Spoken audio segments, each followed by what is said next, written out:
Sam odlok o podelitvi koncesije za vzdrževanje lokalnih cest in delno tudi za obnovo pomeni, da lahko pričnemo s postopkom razpisa in pa na koncu koncev tudi zbiranje ponudb za izvajanje te službe.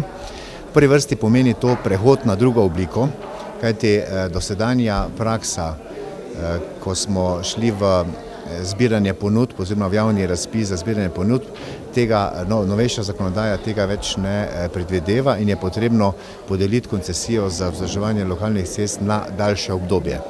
V prvi vrsti to pomeni, da bo tudi izbrani koncesionar imel interes, da bo svoje delo čim bolje opravljal, kajti na ta način bo z nižjimi stroški tudi zagotavljal ustrezno prevoznost cest.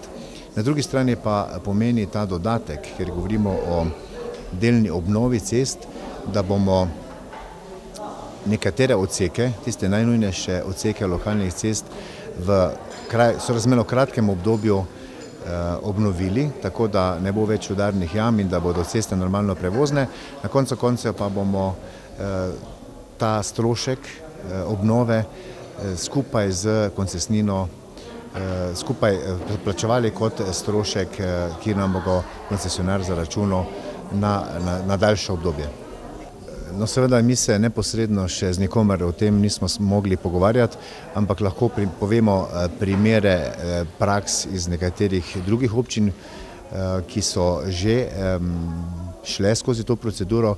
In če dam primer občine Velenje, kjer je bila vrednost ponujena, razpisana vrednost del nekaj čez 40 milijonov evrov v razmerah, ki vladajo med podjetniki oziroma med izvajalci te službe, pa se je izkazalo, da je najugodnejši ponudnik bil izbran za znesek, ki pomeni manj kot 30 milijonov evrov, kar pomeni kar znaten prihranek. In seveda mi bomo pod temi pogoji sklepali pogodbo za naslednja leta. Nekaj podobnega je za javne poti, s tem, da je tam dosti več avtonomije prepuščeno posameznim krajevnim skupnosti. Tako je že samim odlokom predvideno, da bo komisija za izbiro izvajalca sestavljena oziroma imenovana na predlog sveta krajevne skupnosti, ki bo na koncu koncev se tudi imel možnost odločiti, ali bomo šli v izvedbo koncesije za konkretno krajevno skupnost ali ne. Seveda, mi se sedaj težko odločamo, kajti imamo podatke o trenutnih stroških vzdrževanja javnih poti, ne vemo pa, kakšne cene bodo ponudniki za koncesionarja tudi dejansko predlagali. Tako da to tehtanje bomo lahko upravili šele v tistem trenutku, ko bomo imeli konkretne podatke na mizi.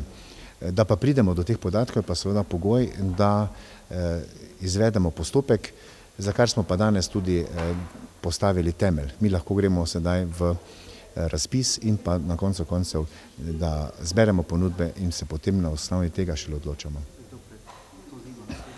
Ja, v planu je, da bi do jeseni letošnjega leta prišli oziroma izbrali koncesionarja tako na področju lokalnih cest kot tudi javnih poti. No, danes smo tudi sprejeli program opremljanja stavbnih zemljišč v poslovni coni Slovenske Konjice ali po domače Konoso Travnik. Jaz moram priznati, da sem danes izjemno vesel, da smo po 3 letih truda, ko je občinska strokovna služba pripravljala strokovne podlage in smo imeli velike težave, kajti zavedati se moramo, da je ta celoten kompleks v zasebnih rokah in da so bili interesi posameznih podjetnikov zelo različni. Eni bi imeli radi zgrajen objekt že včeraj, drugi pa pravzaprav še se niso mogli odločiti, naprimer, kakšno odjemno moč pri električni energiji bodo potrebovali in da je bilo silno težko uskladiti vse te interese. No, v ta namen sem jaz pred 2 letoma in pol imenoval programski svet, ki je bil sestavljen iz 4 podjetnikov z tega območja.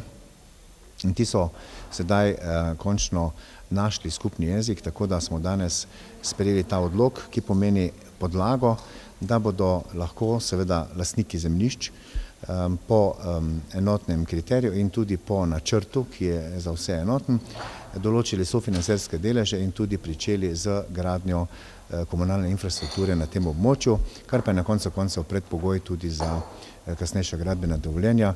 Tako da jaz računam, da bi nekje septembra, oktobra lahko že pričeli z gradbenimi deli.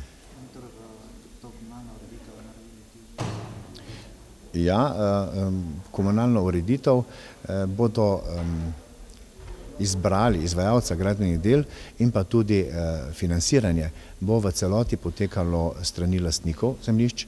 Občina je iz proračuna do sedaj zagotavljala sredstva samo za projektno dokumentacijo. Ja, ta projekt izgradnje večstanovanjskih objektov nad Kajuhovo že zori kar nekaj časa in danes smo v prvi obravnavi sprejeli odlok, ki podrobneje ureja način gradnje in pa tudi ureditve celotnega tega prostora. No, v sklopu te gradnje blokov je predvidena tudi ureditev otroških igral in pa izgradnja nadomestnega igrišča za tisto igrišče, ki je bilo nekoč na Mezarski cesti. V sklopu tega smo mi pred časom že od države odkupili tudi potrebno zemljišče, tako da jaz pričakujem, da bomo v celotnem projektu izgradnje večstanovanjskih objektov, izgradnje otroških igrišč in pa tudi tega športnega igrišča nekako v letu in pol prišli do cilja. Ne, ta razmerja še niso v celoti dorečena, vsekakor pa računamo, da bomo lahko v dogovoru z investitorjem tudi določen del, vsaj tistih grobih zemeljskih del in pa mogoče priprave podlage, lahko dosti ceneje prišli do temeljev za to športno igrišče, kot pa če bi se samostojno lotevali v tem trenutku izgradnje. Kajti vedeti moramo, da eno športno igrišče je danes vrednost približno 80–90 tisoč evrov brez kakršnihkoli dodatnih objektov. No, pri vsaki investiciji so mnenja deljena. Dejstvo pa je, da je odlok o ureditvi poslovne cone Lip Slovenske Konjice, ki je že kar nekaj let star, dopuščal možnost izgradnje storitvene, servisne dejavnosti in izgradnja Tušovega bencinskega servisa pomeni ravno to, servisna dejavnost. Tako da v tej fazi, ko se je pojavil investitor kot lastnik zemljišča, občina ni imela nobene možnosti vpliva več na to, ali bo investitor gradil ali ne. Edino soglasje, ki ga pričakuje samo priključitev na lokalno cesto, kar še pa seveda v tem trenutku ni bilo izdano, na drugi strani ima pa že soglasje za priključitev na regionalno cesto strani Direkcije Republike Slovenije za ceste. Nekako glede na potek dogodkov predvidevam, da bo gradnja tega bencinskega servisa stekla še v letošnjem poletju. Točna lokacija je neposredno ob regionalni cesti, takoj za trgovino Avtovid v smeri semafora.